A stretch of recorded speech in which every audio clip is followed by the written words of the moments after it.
Bonjour à tous, c'est Albert Bourgel et aujourd'hui on se retrouve pour de nouvelles aventures graphiques et chromatiques puisque je vais vous faire visiter mon carnet de croquis en fin de vidéo et je vais vous faire voir comment on réalise ce type de croquis.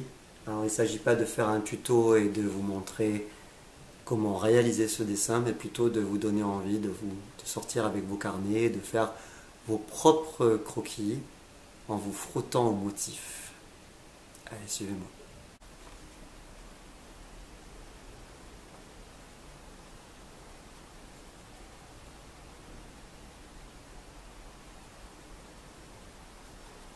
J'ai passé quelques jours à faire un jour ou deux, à faire du dessin sur ordinateur. C'est pas du tout la même chose. Là, lorsque je dessine sur feuille, j'ai l'impression d'agrandir ma vision, d'agrandir mon âme. C'est exactement l'effet inverse au niveau de l'impression que j'ai lorsque je dessine sur ordinateur.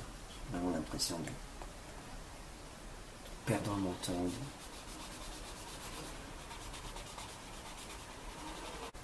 Alors, je suis parti d'une photo.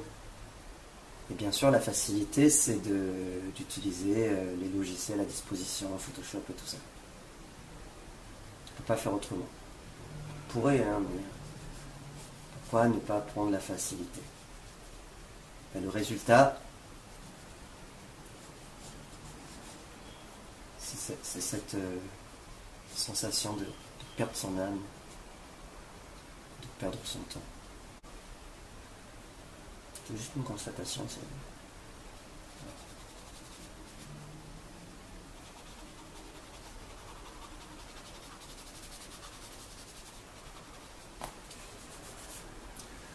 Alors pour ce croquis, en fait, j'ai fait la mise en place qui m'a mis à peu près 3/4 d'heure. Juste les traits principaux. Je n'ai pas pu filmer malheureusement. Juste les traits principaux, je les fais en face du motif. En face du club nautique.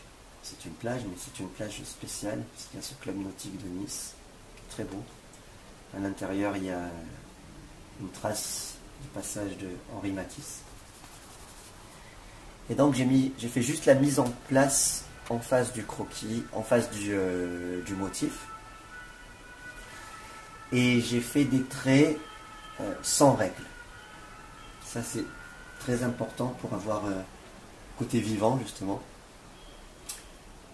Donc vraiment des traits sans règles. Voilà. Habituez-vous si vous aimez ça à faire des traits sans règles. Voilà, je vous en fais un. S'il vibre un petit peu, c'est pas grave. Au contraire, ça va donner la vibration de la vie. Et du coup, juste avant de partir, au bout de 3/4 d'heure, j'ai posé les structures, juste les contours, sans règle. Prenez une feuille et vous la pliez, pliez, pliez, jusqu'à faire un accordéon. Et après, avec une règle, vous la pressez. Et là, vous avez une règle qui est à la fois droite et souple. Et ça vous permet d'avoir des traits qui continuent à vibrer.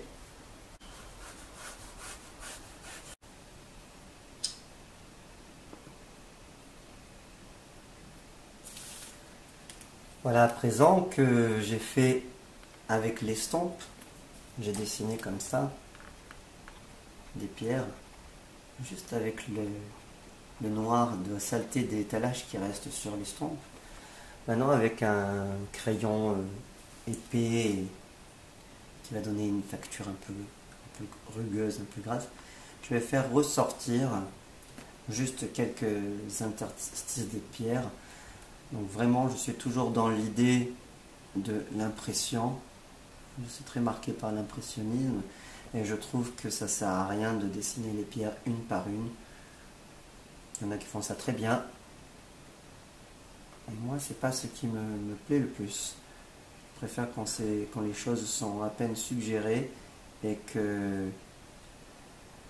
dès qu'on en dit suffisamment, c'est suffisant.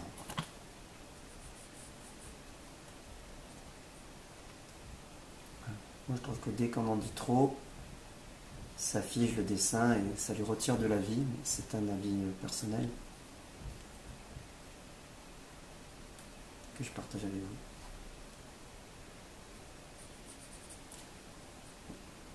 Donc voilà, commencez juste par faire ressortir quelques pierres.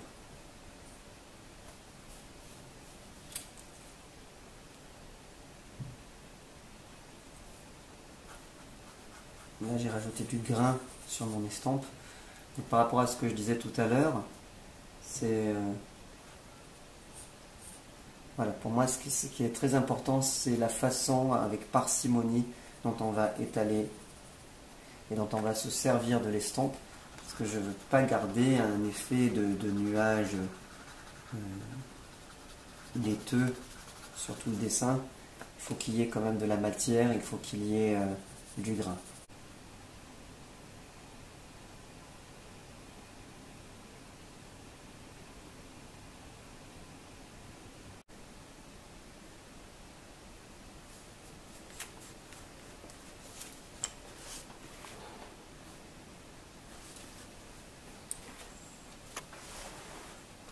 Voilà, donc ça tardait à donner quelques effets de galets avec différents crayons. Ça c'est un crayon que j'aime bien qui est épais, qui a une large mine. C'est un crayon pour les enfants.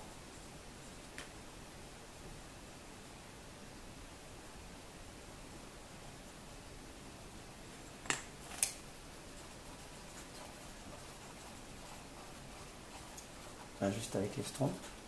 Je vais brouiller un peu quelques pistes. Un crayon HB.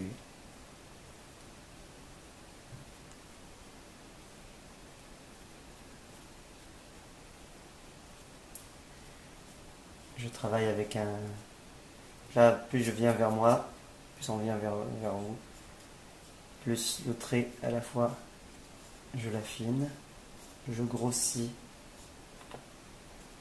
l'ovale que je ne termine pas. Ça fait une sorte de dégradé graphique, comme si la lumière était devant, et avec des zooms.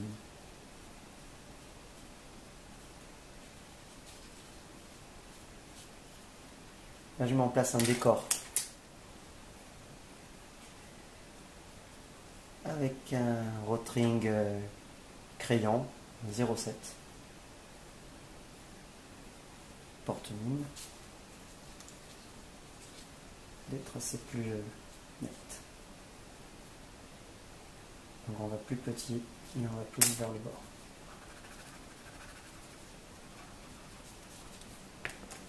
On a aussi quelques coups de gomme de pain. Je vais prendre un 8B maintenant. Faire ressortir certains.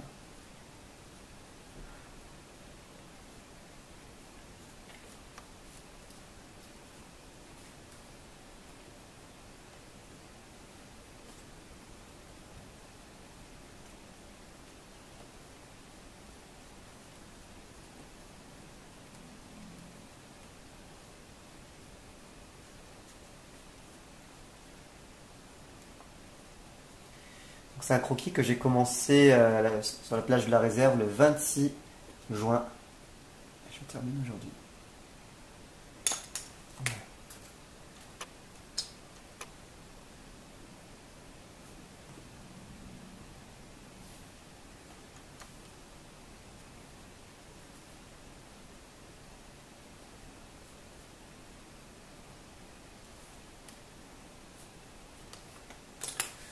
Voilà, j'avais dit que je vous montrerai comment on fait des traits droits. C'est parti pour des traits droits. Donc, il y a différentes factures de traits, c'est ce dont je vais vous faire prendre conscience.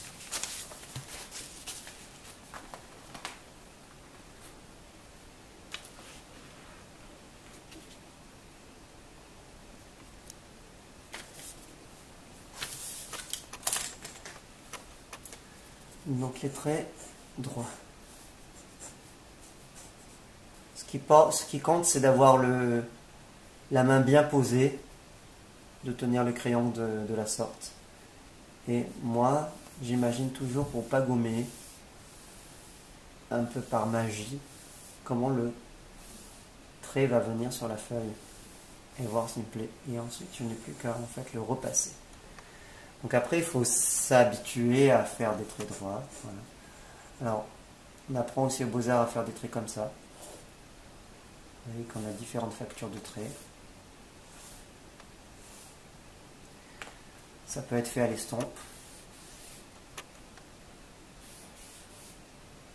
Celui-là pas bon.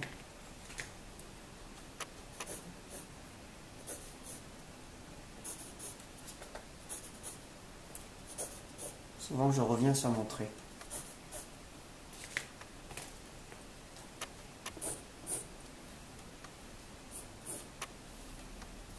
On peut faire aussi des traits très légers. Il suffit de prendre le crayon de très loin.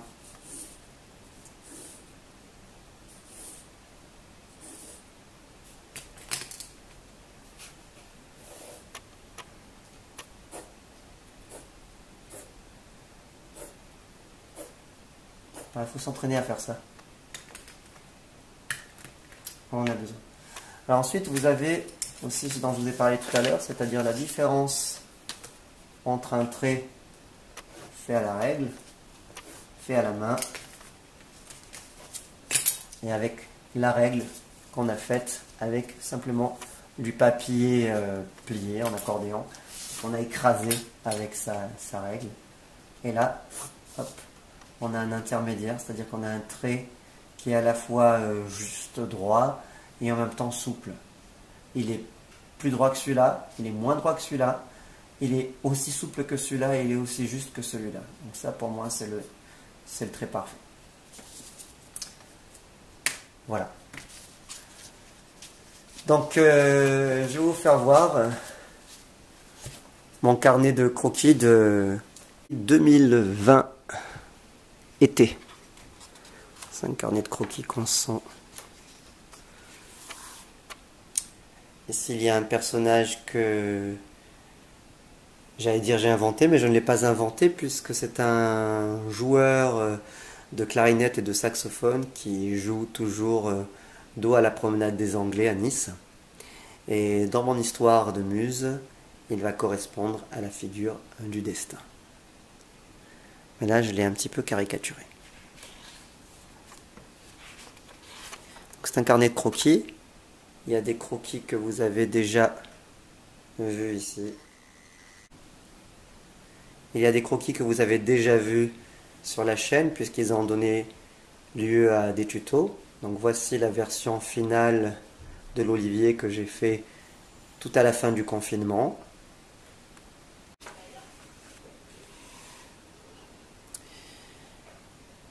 Voici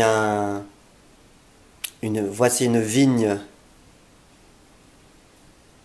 réalisée à Levins. Un laurier à Aspremont. Ça, c'était pour un tuto sur les mains. Voici donc le paysage de Nice à l'entrée de l'été. Le port, Robacapeu, la plage. 8 juin. Mes élèves en train de poser, certains avec les masques, les élèves du lycée hôtelier, les élèves de 3e au lycée Vauban de Nice. Voici des arbres à Cimiez et ailleurs. Ce sont des compositions qui font différents plans avec différents jours, 3 jours de croquis. À nouveau le port de Nice, le 19 juin. Un arbre au château.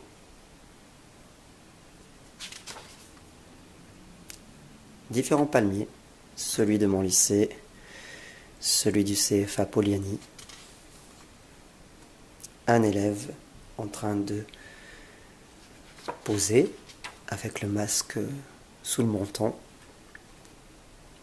Le croquis que je suis en train de faire actuellement, avec cette statue éponyme de Lionel Hampton qui revient souvent dans mon histoire. Et là, à Cimier, le café, terrasse, où je vais souvent. À nouveau 3 jours de croquis sur ce dessin, avec une technique comme celle que j'ai montrée tout à l'heure, avec des dessins sur le motif, sur le vif, et une prise de photo lorsqu'on part, et on continue d'après photo, photo sur le téléphone. Et voici donc le croquis que je viens de réaliser devant vous. 26 juin 2020, que je l'ai terminé aujourd'hui. Un croquis fait dans le Vieux-Nice, où il y a cette fameuse vigne qui descend. Je voudrais le terminer. Je vous montrerai.